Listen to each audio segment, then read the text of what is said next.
में चूंकि राजनीतिक रूप से बहुत पिछड़ा हुआ समाज है पाल समाज।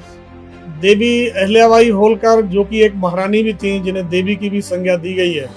राजा महाराजा तो बहुत हुए हैं, लेकिन अहिल्याबाई होलकर जी को एक देवी की भी संज्ञा, महारानी के साथ साथ देवी की भी संज्ञा दी गई है। मैं हूं आशीष बघेल और आप देख रहे हैं आपका अपना चैनल द अहिल्या दस्तक। साथियों, आज हम बरेली में भारतीय जनता पार्टी के ब्रज क्षेत्र के क्षेत्रीय उपाध्यक्ष आर.एस. पाल जी के निज निवास पर आए हुए हैं और आर.एस. पाल जी एक बरेली की राजनीति में पहले से एक उभरा हुआ नाम रहे हैं।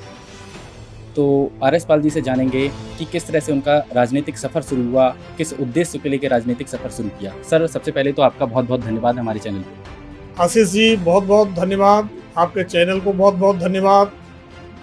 आपने एक प्रश्न पूछा है कि मैं राजनीति में मेरा सफ़र कैसे शुरू हुआ, कब से शुरू हुआ। मेरे समाज में राजनीति में, चूंकि राजनीतिक रूप से बहुत पिछड़ा हुआ समाज है पाल समाज, और यहाँ के लोगों को राजनीति में भागीदारी नहीं है। वर्तमान में भारतीय जनता पार्टी बराबर प्रगति की तरफ जा रही है। 2017 के चुनाव के पहले मैंने दातागंज विधानसभा से अपनी राजनीति की शुरुआत की थी, बदायूं जनपद से शुरुआत की थी। मैंने 2017 में वहाँ से टिकट भी मांगा था, लेकिन टिकट न मिलके जब नहीं मिला, मुझे पार्टी ने संगठन से जोड़ दिया और पिछड़े वर्ग मोर्चे का क्षेत्रीय अध्यक्ष बनाया था। मैंने पूरी लगन से, पूरी मेहनत से काम किया है एवं पाल समाज को केवल बदायूं जनपद में ही नहीं, बरेली जनपद में नहीं, पूरे बरेली मंडल में मैंने जोड़ने का प्रयास किया है। और वर्तमान स्थिति यह है कि पाल समाज का एक एक वोट भारतीय जनता पार्टी से जुड़ा हुआ है, भारतीय जनता पार्टी के लिए कार्य कर रहा है। तो सर, क्या कारण रहे जिनकी वजह से कहीं ना कहीं टिकट नहीं मिल पाया? ये भारतीय जनता पार्टी का एक पैनल होता है, वहाँ पे ये विचाराधीन रहता है। हमारे समाज के लोगों में इतनी अभी जागृति नहीं है, टिकट उसी आधार पे मिलते हैं, जबकि हमारा समाज भी इस आवाज़ को उठाए। मेरे द्वारा बराबर प्रयास किए गए, प्रयासों में कोई कमी नहीं रही पार्टी से टिकट मांगने में, पार्टी के से टिकट लेने के लिए। लेकिन पार्टी ये समाज की भी आवाज़ चाहती है कि हमारे समाज के लोगों को टिकट दिया जाए।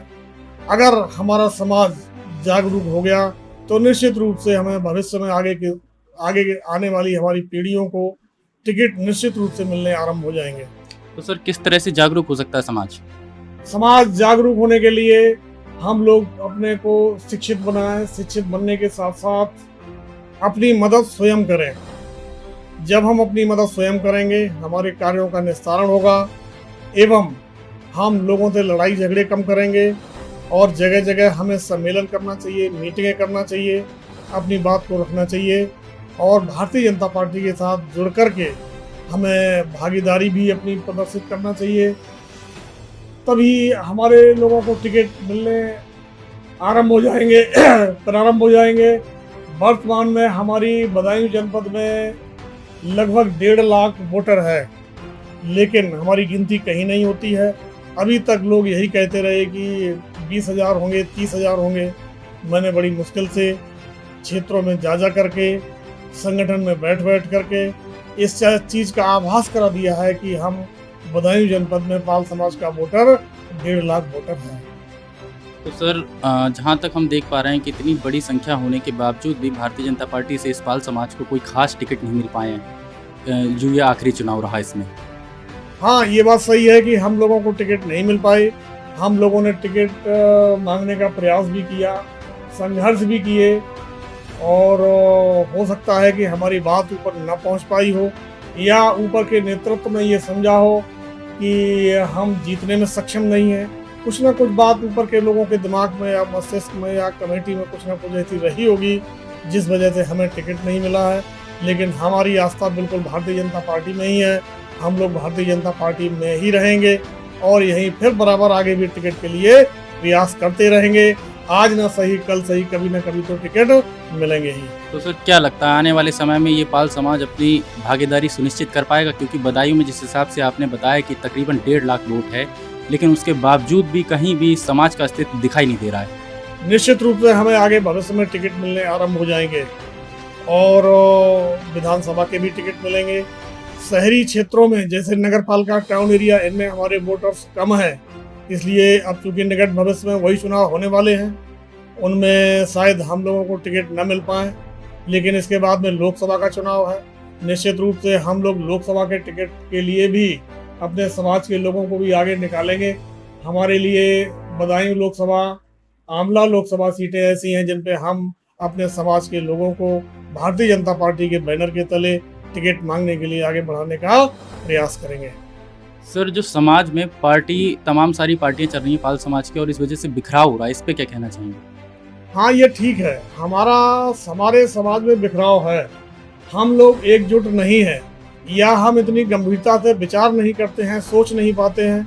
हमें चाहिए यही कि हम एकत्रित होकर रहें। जैसे यादव समाज का वोट कहीं भी जाता हो, कुछ भी होता हो, लेकिन यादव ये गिना जाता है कि समाजवादी का वोटर है। जिस तरह से जाटव समाज का वोट है, कहीं भी जाता हो, कुछ भी जाता हो, लेकिन ह्यूज क्वांटिटी में वो जो वोट जाता है वो बहुजन समाज पार्टी को ही जाता है, उनका वोट गिना जाता है। और हमारे जो हाई कास्ट की जातियां हैं, ठाकुर, ब्राह्मण, वैश्य, इन समाज के वोटरों की गिनती भारतीय जनता पार्टी में ही होती है, और ये अभी से नहीं, पिछले बहुत समय से होती चली आई है। और उसी तरह से हम लोगों ने भी अब अपनी गिनती भारतीय जनता पार्टी में करा दी है। निश्चित रूप से अब आगे हमें टिकट मिलने की उम्मीदें आगे बढ़ रही हैं। सर, ज़्यादातर ये देखा गया है कि पूरे बरेली मंडल में पाल समाज लगभग काफ़ी संख्या में है, लेकिन उसके बावजूद भी पाल समाज को छोटे छोटे पदों पे रखा गया। ना तो उनमें जिला पंचायत है, ना विधायक है, ना सांसद है, ना मंत्री हैं। और इतने बड़े क्षेत्र में होने के बावजूद भी, इतनी बड़ी संख्या में होने के बावजूद भी सिर्फ छोटे पदों से नवाजा जाता है। हम लोगों में इतनी जागृतियां नहीं थी, क्योंकि हमारा समाज जो है शुरू से आदिकाल से ही जंगलों में रहता रहा। हम लोगों ने भेड़ पालन या जानवर पालन का कार्य किया है, और हम लोग इकट्ठे होकर कभी भी रह नहीं पाए हैं। लेकिन दूसरे समाजों को देख देख करके हम लोगों में जागृति आ रही है, और हम लोगों ने भी इकट्ठे होना सीख लिया है, और निश्चित रूप से अब हम लोगों को भी टिकट मिलेंगे। हाल ही में 31 मई को अहिल्याबाई होलकर की जयंती है, तो इस विषय पे बरेली के पाल समाज को क्या संदेश देना चाहेंगे? देवी अहिल्याबाई होलकर, जो कि एक महारानी भी थी, जिन्हें देवी की भी संज्ञा दी गई है, और काशी विश्वनाथ मंदिर पर भी कॉरिडोर में माननीय मोदी जी ने उनकी मूर्ति का वहाँ अनावरण भी किया है, जो कि वहाँ कॉरिडोर में अहिल्याबाई होलकर जी की मूर्ति है। इनको देवी की, राजा महाराजा तो बहुत हुए हैं, लेकिन अहिल्याबाई होलकर जी को एक देवी की भी संज्ञा, महारानी के साथ साथ देवी की भी संज्ञा दी गई है, क्योंकि ये इनमें धार्मिकता के गुण कूट कूट करके भरे हुए थे। और हम लोग 31 तारीख को बड़े धूमधाम से, हम 31 तारीख को महारानी देवी अहिल्याबाई होलकर जी की जयंती को हम बड़ी धूमधाम से बरेली में भी मनाएंगे, बदायूं में भी मनाएंगे, और जगह जगह हर जिले में ये मनाई जाएगी, जिससे कि हमारे इस संदेश को, कि हमारे भी लोग रहे हैं ऐसे जिन्होंने देश के लिए और समाज के लिए काम किया है, ऐसे लोग हमारे पाल समाज से भी रहे हैं। इससे जिनका इतिहास अच्छा होता है, निश्चित रूप से वो समाज उन्हें पिछले इतिहासों से देख देख करके, पढ़ करके शिक्षा ग्रहण करते हैं, उनमें उत्साह बढ़ता है, जिससे कि आगे प्रगति का रास्ता निकलता है। बहुत बहुत धन्यवाद सर आपका। तो इस तरह से आपने जो है विचार सुने कि आर एस पाल जी के हर समाज को लेकर किस तरह के विचार हैं, किस तरह से आगे कार्यनीतियाँ रहेंगी। धन्यवाद साथियों, हम फिर मिलेंगे एक नए वीडियो, एक नए टॉपिक के साथ में। तब तक के लिए जय हिंद।